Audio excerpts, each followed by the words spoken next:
chegando para o nosso programa Viver com Saúde. E hoje nós recebemos aqui no estúdio da TV Erechim o Dr. Marcelo Guolo, que é médico urologista e atende no Centro Clínico do Hospital de Caridade e também é médico cooperado da Unimed.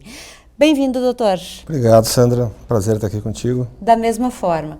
Doutor, os homens passam boa parte da vida livres de incômodos que a mulher acaba tendo no decorrer da vida. Talvez isso acabe deixando alguns deles mais descuidados com a saúde. Mas, de acordo com a sua experiência, quando é que eles procuram os atendimentos? Normalmente quando o problema já se instalou, né? Isso é uma grande meta, digamos assim, da saúde pública, da urologia como um todo, é levar o homem no nível de prevenção e não no nível de tratamento, né? Então, se a gente pegar as peculiaridades assim do homem com a mulher, a gente vê, por exemplo, assim, que a cada 3 óbitos no Brasil, 2 são masculinos, 2 são homens, né? Se a gente pegar uma faixa de 20 a 30 anos de idade, a cada 5 óbitos, 4 são homens, né? Então a gente vê assim que existe algum problema na saúde masculina, né? O homem ele morre muito mais. Existe uma série são questões multifatoriais, socioculturais, que levam a esse medo, digamos assim, do homem na questão da prevenção. Se você pegar a expectativa de vida do homem, ela é 72 anos, a da mulher é 79.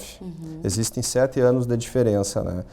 Então, existe muito, o homem tem muito ainda enraizado na nossa sociedade aquele papel de super-herói, né? Que o homem acha que com ele nunca vai acontecer. É, né? Verdade. Isso é uma coisa que vai acontecer com o vizinho, vai acontecer com o amigo, mas com a gente nunca acontece. Então, todo homem acha que no fundo é um super-herói, que está imune a problemas, né? E existe também aquele papel ainda bastante forte de provedor, né? O homem, muitas vezes, ele não se acha com tempo disponível para procurar a sua saúde, né? Por questões de ser, ainda a família brasileira, ela ainda é bastante, a sociedade ainda é patriarcal, de certa forma, assim, né? Existe ainda essa cultura, então o homem ele não encontra muito tempo para isso, né? E, acima de tudo, sim, tem essas questões da prevenção, que o homem, no geral, não acredita em prevenção, né? É verdade. Então, eu acho que é mais ou menos por aí. Doutor, até então a Sociedade Brasileira de Urologia estipulou que os exames de próstata teriam que ser iniciados a partir dos 40 anos. Eu não sei se já mudou, de repente, para 45 ou 50. Se sugere a população geral 50 anos. Sim. Existem casos, existem exceções. Específicos. Por exemplo, a raça negra, por exemplo, os afrodescendentes, eles têm uma incidência maior de câncer de próstata. E aí entram questões discutíveis. Teve um assunto, um estudo recente, inclusive, que saiu, que se você pegar a população afrodescendente e der as mesmas condições de saúde, na verdade, esse aumento da incidência, ele se equipara com a caucasiana, né? Sim. Então, é discutível, mas até então se aceita, né, como raça negra, ou quem tem história familiar, né? Quem teve pai, tio, enfim, irmão com câncer de próstata, normalmente a gente inicia antes essa prevenção.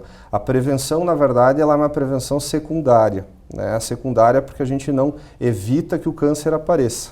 A gente identifica ele quando ele aparece num quadro, num estágio mais inicial, que é o estágio da cura, né? O câncer de próstata ele é relativamente fácil de tratar, desde que identificado precocemente, né?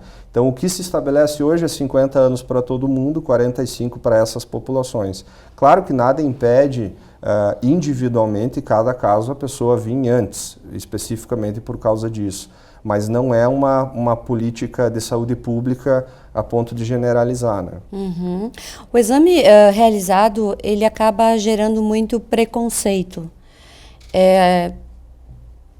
De que forma a gente pode desmistificar isso para as pessoas procurarem esses atendimentos, fazerem o exame, sem esse machismo, todo esse preconceito que existe em realizar o exame de toque?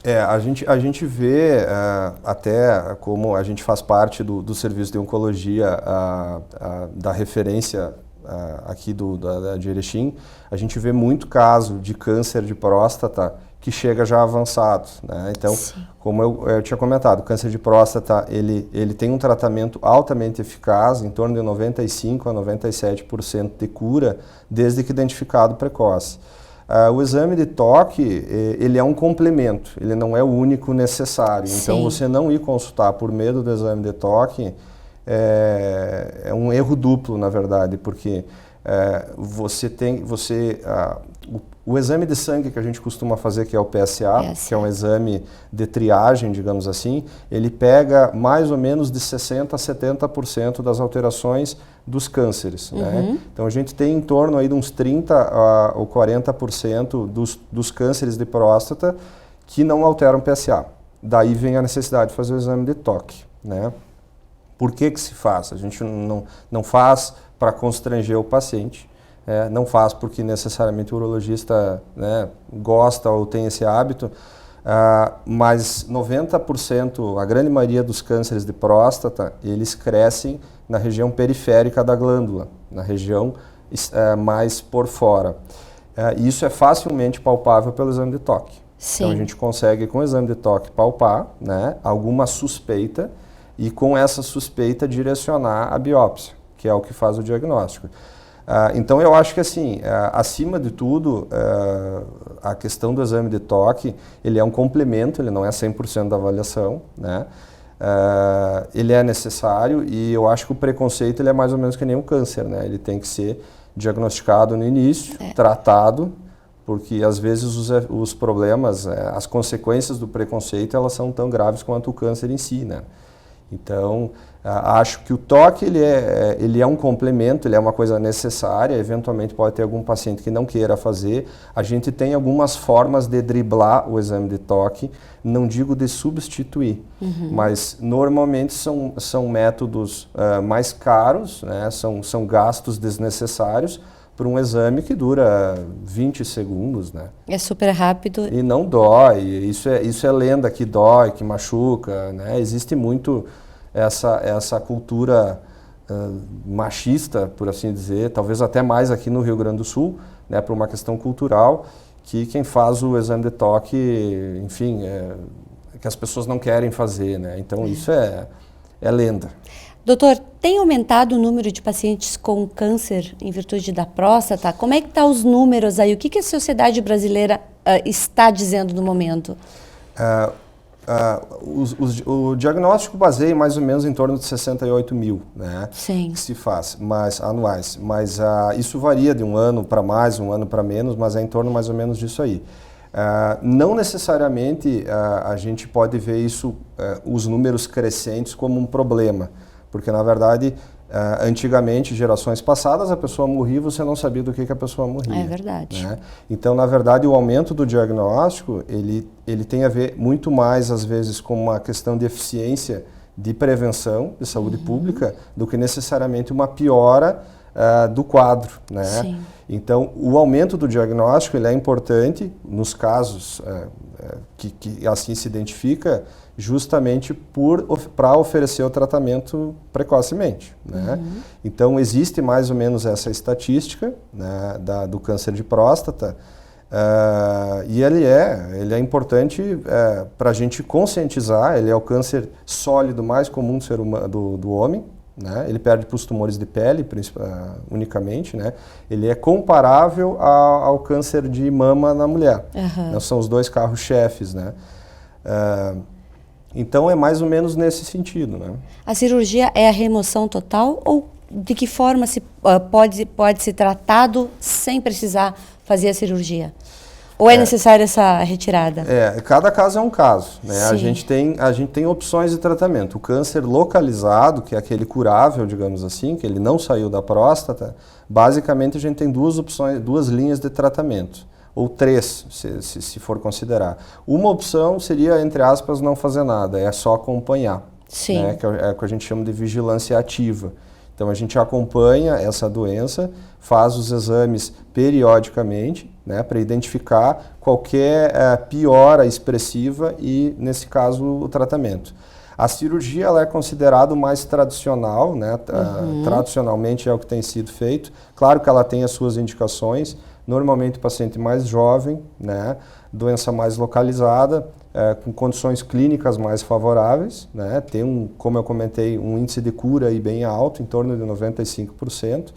E a outra opção é o tratamento radioterápico, que no passado já foi mais complicado, porque o tratamento ele tinha mais efeitos colaterais. Hoje o tratamento radioterápico ele já tem bem menos efeitos colaterais, tem índices de cura aproximados em relação à cirurgia, tem os seus efeitos colaterais, claro, mas são alternativas, né? Então não é o que a gente fala, às vezes a pessoa tem medo de fazer o diagnóstico do câncer porque não quer fazer a cirurgia e tem medo dos efeitos colaterais. Existem outros tratamentos, né? Sim. Então, não necessariamente a pessoa precisa se submeter à cirurgia no momento que é diagnosticado com câncer de próstata. Claro que a gente vai colocar as opções na mesa, né? E ela vai avaliar. Aí a gente conversa. E quais são os sintomas iniciais, assim, para a pessoa ficar realmente de olho que alguma coisa não está legal e que precisa buscar esse suporte médico? Do câncer de próstata, ele é assintomático na fase inicial. Sim. Daí a necessidade toda de focar em prevenção, né? Se a gente esperar os sintomas, o câncer de próstata, os sintomas, eles são variáveis, dificuldade para urinar, sangramento urinário, dor, mas na maioria das vezes isso não são secundários do câncer da próstata, e quando são, já demonstram um quadro avançado. Então, nesses casos, normalmente, mesmo que a gente faça o diagnóstico, o tratamento ele não é curativo, né? Então, existe tratamento, mas muitas vezes esse tratamento ele acaba sendo paliativo, né? Por isso que quanto mais cedo... Mais cedo melhor, né? O importante é fazer aquele acompanhamento que a gente sugere que seja anual, nos casos indicados, né? Sim. Para, no momento que aparecer o tumor, que seja identificado, a gente consiga oferecer um tratamento viável, em tempo viável, né, e com cura, né? Então, isso é importante tu frisar mesmo, porque o sintoma ele não é um parâmetro, né? A maioria das pessoas que não fazem esse exame, né, o homem que não faz o exame anual, a justificativa é porque não sente nada. E isso não é um parâmetro, né? Por isso que a gente tem que focar em prevenção, não existe outra fórmula mágica. Muito bem, a gente está apresentando o programa Viver com Saúde. Vamos para um breve intervalo comercial e já voltamos.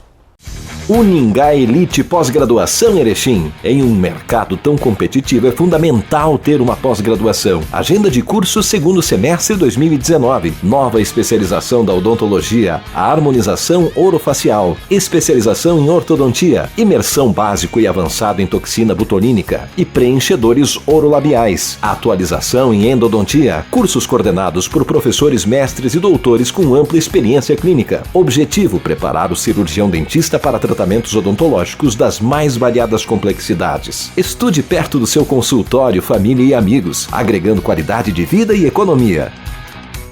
A confiança é parte fundamental da felicidade e do sucesso de qualquer pessoa. Durante toda a minha vida ela ficou do meu lado e ficou ainda maior quando eu recuperei o meu sorriso. E sabe quem me ajudou e pode ajudar você também?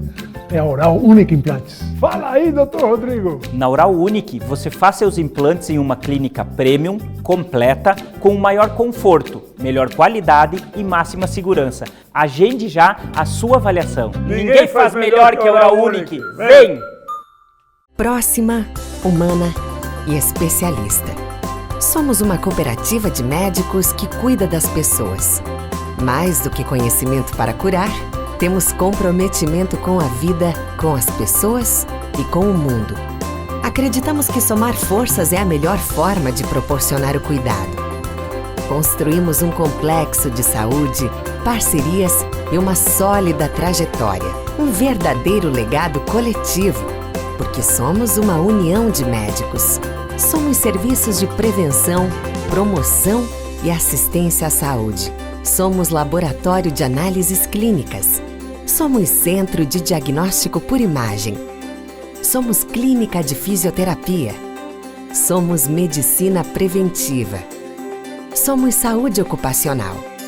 Somos farmácias. Somos Hospital Unimed. Uma casa de saúde que investe nos mais eficientes mecanismos de gestão para garantir o melhor cuidado. Somos o Centro de Qualidade de Vida Unimed, que materializa o desejo de uma vida com qualidade e segurança. Fazemos o melhor, porque nascemos e nos unimos para fazer isso.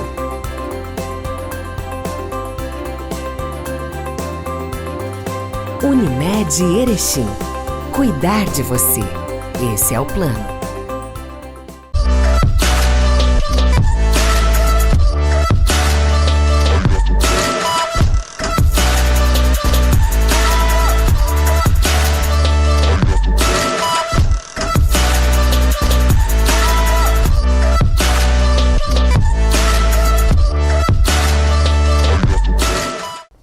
Voltamos com o nosso programa Viver com Saúde. Hoje nós estamos falando um pouquinho com o Dr. Marcelo Golo, que é urologista, atende aqui em Erechim, no Centro Clínico do Hospital de Caridade e também é médico cooperado da Unimed.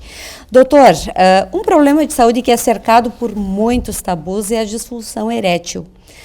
No Brasil são mais de 6 milhões de brasileiros que sofrem com esse problema. Mas qual é a causa?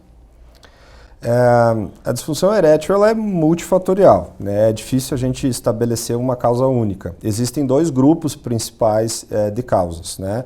Você tem uma população mais jovem, o adulto jovem, normalmente são causas psicogênicas que a gente diz, né? Então a ansiedade, uma série de alterações de ordem psicológica ou psiquiátrica que pode acarretar, né? Então normalmente esse quadro de disfunção erétil no adulto jovem, ele é acompanhado de ereções normais, fora do momento do ato sexual, basicamente.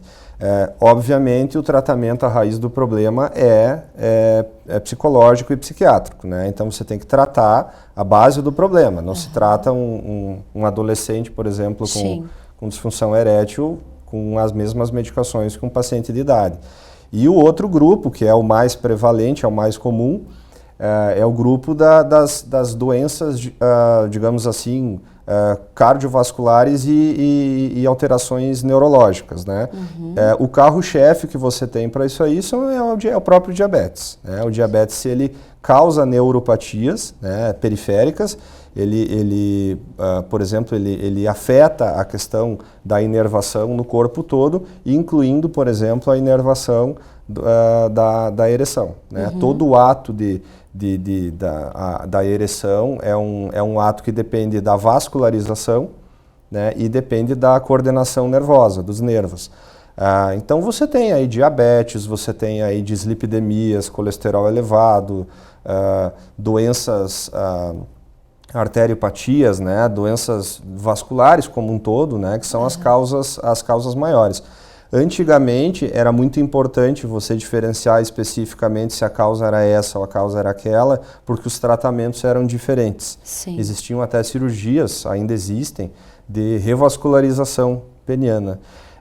Com o advento, com a descoberta do sildenafil, que é o Viagra, né, há anos passados, isso perdeu um pouco a importância, digamos assim, da causa específica, né? Porque o tratamento ele acaba sendo, na maioria das vezes, muito parecido, né? Que eles são com drogas vasoativas, né? Que são drogas que aumentam a vascularização peniana, mantêm a vascularização e com isso não só facilitam a ereção, mas prolongam, né, o tempo de ereção. Claro que isso tem que ser usado com critérios, né?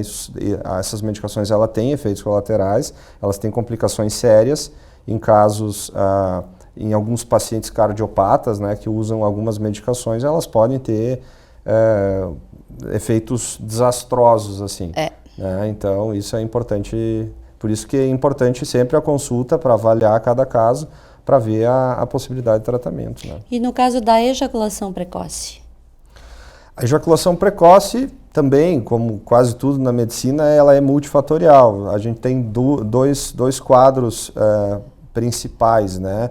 Você tem, assim como na disfunção erétil, você tem o quadro psicogênico, você tem o quadro associado com a ansiedade, né?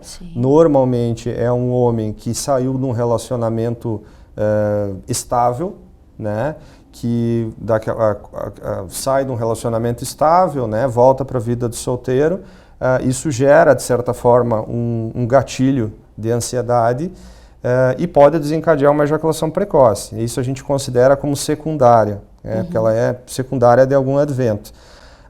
O mais comum da ejaculação precoce é a ejaculação primária, que a gente diz, que é uma tendência da pessoa a ter isso, né? Tem a ver com alguns hormônios cerebrais, é uma facilidade que a pessoa tem, e não necessariamente isso seja um problema do ponto de vista físico. O ato sexual, o objetivo é a reprodução. Chega alguma etapa da vida que muitos homens optam pela vasectomia. Ela é 100% segura ou ela pode ser reversível se de repente a pessoa mudar de ideia e quiser ter filhos? Em medicina a gente fala que não existe 100%, né? E a vasectomia é uma prova disso. Mais ou menos 1 a cada 2.000 casos pode ter falha. E aí entra uma série de questões. A causa mais comum de falha, tirando as questões técnicas, considerando que a cirurgia foi bem feita, é um ducto acessório, né? Então, o homem tem basicamente 2 ductos deferentes, né? Um em cada testículo, e quando a gente faz a vasectomia, a gente faz a ligadura dos 2 ductos. Existe a possibilidade de existir um terceiro que não foi identificado. Mas aí qual é a questão? A vasectomia, ela pode ser reversível sim, né? Mas ela depende de uma série de fatores. O principal fator é o tempo da vasectomia. Quanto maior tempo se passou desde o procedimento, maior a dificuldade, né? Por uma fibrose, um estreitamento do ducto. Não é interessante, obviamente, ninguém fazer vasectomia pensando na reversão. Tanto que a Lei Nacional da Esterilização Masculina exige 60 dias de aguardo justamente para a pessoa ter certeza que é o que a pessoa quer, né? Eu já tive caso, quando eu estava em Porto Alegre, de um homem que aguardou 60 dias, fez a vasectomia e na noite do mesmo dia se arrependeu. Então é uma coisa mais complicada. Ela é reversível, mas não é uma coisa que você pode contar com isso, porque a chance não é 100%, né? De todos os métodos anticoncepcionais, digamos assim, para o homem, sem dúvida é o mais eficaz. E aí entram uma série de critérios de como você faz a vasectomia.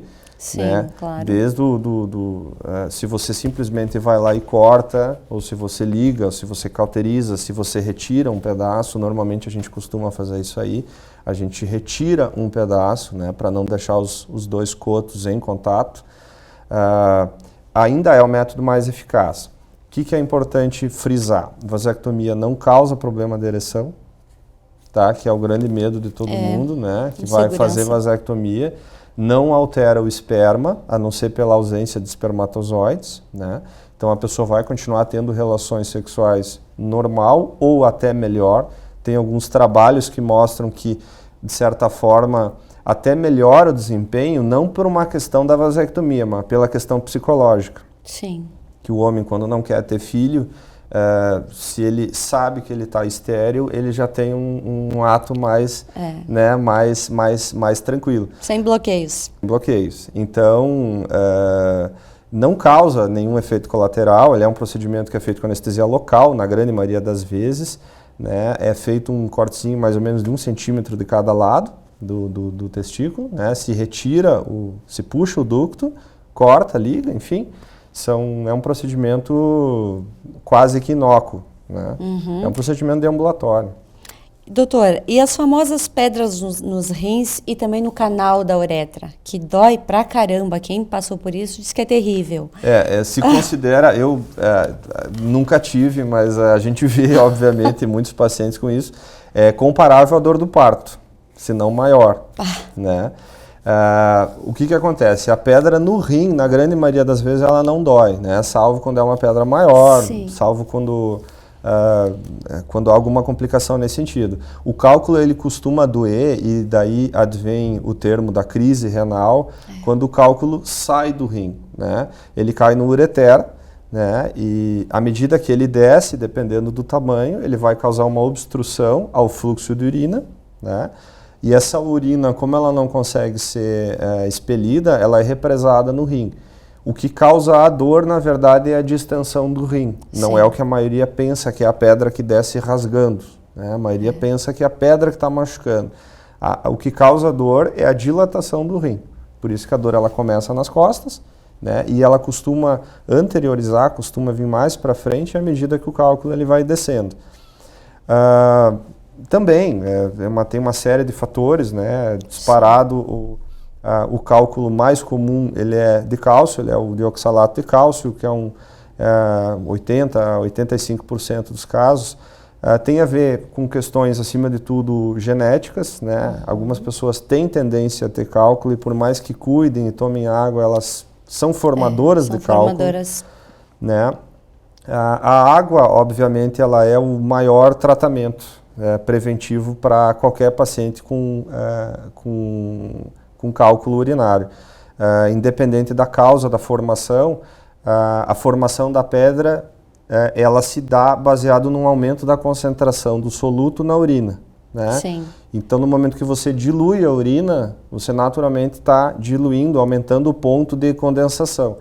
Então, você dificulta a formação dos cálculos. Então, todo paciente, salvo raras exceções, vai se sugerir ingerir mais líquido, né? Se fala em 2,5 a 3 litros de água, de preferência, né? Diários, para prevenir.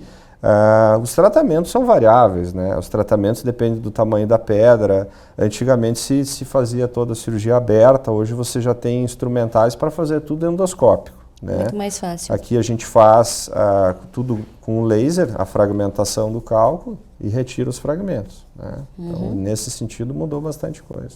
Doutor, obrigada pela sua presença aqui no nosso programa. Eu que te agradeço a oportunidade. E a todos vocês que acompanharam o nosso programa, então o Dr. Marcelo Golo é urologista, atende pela Unimed no Centro Clínico do Hospital de Caridade. Tenham todos uma boa noite e uma boa semana.